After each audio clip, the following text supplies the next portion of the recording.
I think of a quote from neurologist George Brainerd, which fits perfectly for this video. Light works as if it's a drug, except it's not a drug at all. More than half of people with multiple sclerosis have difficulty sleeping. Inadequate sleep leads to one of the most debilitating symptoms of MS, fatigue. It also causes daytime sleepiness, lack of mental clarity, even trouble solving problems. Artificial light. Inexpensive and ever-present, wreaks havoc to our sleep without us even being aware of what it's doing. The widespread use of laptops, tablets, and phones are a major cause. The light emitted from these highly disruptive devices destroy our sleep. The solution is much easier than what you think and is simple yet really hard to get. Darkness. I'm talking about absolute blackness. It's essential for sleep. Hey, it's Steve. We deal with so many problems with MS, but in this case, the light around us is out of our control.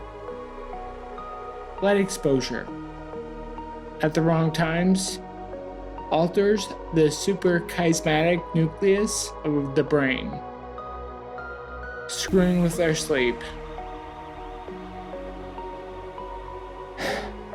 I've talked about melatonin before, and I've heard your responses. To understand the link between melatonin's potential protective relationship between the suprachiasmatic nucleus and sleep, consider this, what we already know about MS. There are two main features of MS that seem to be connected to levels of naturally occurring melatonin levels in the brain. First, MS flare-ups tend to be seasonal, with more frequent attacks when the days are longer and there is more light overall. Second, MS typically occurs farther from the equator.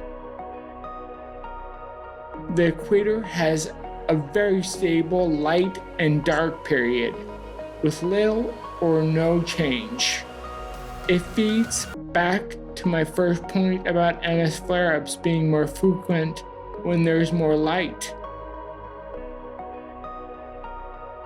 There is even research that shows melatonin produced in complete darkness has a neuroprotective role in processes like demyelination and the inflammatory response in MS.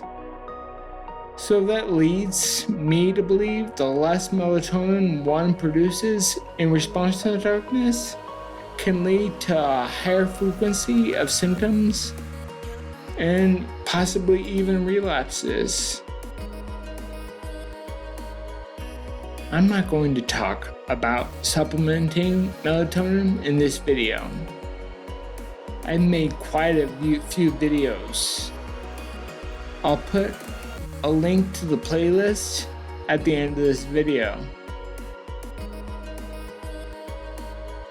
I want to talk about the artificial light that surrounds us all the time in this video.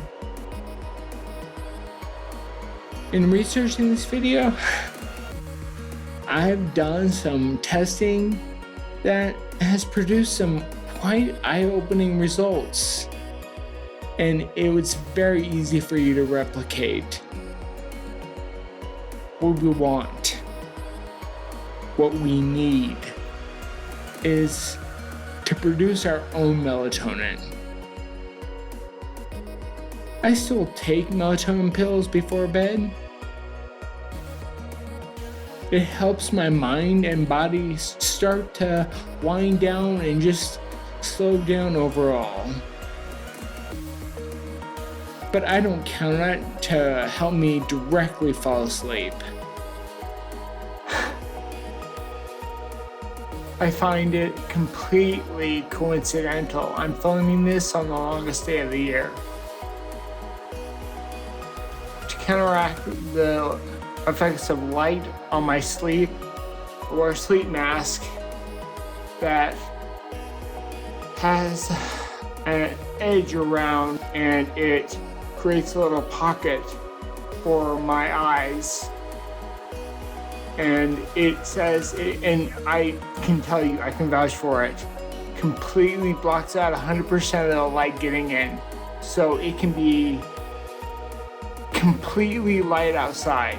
But when I had the mask on, it is like it's pitch black inside.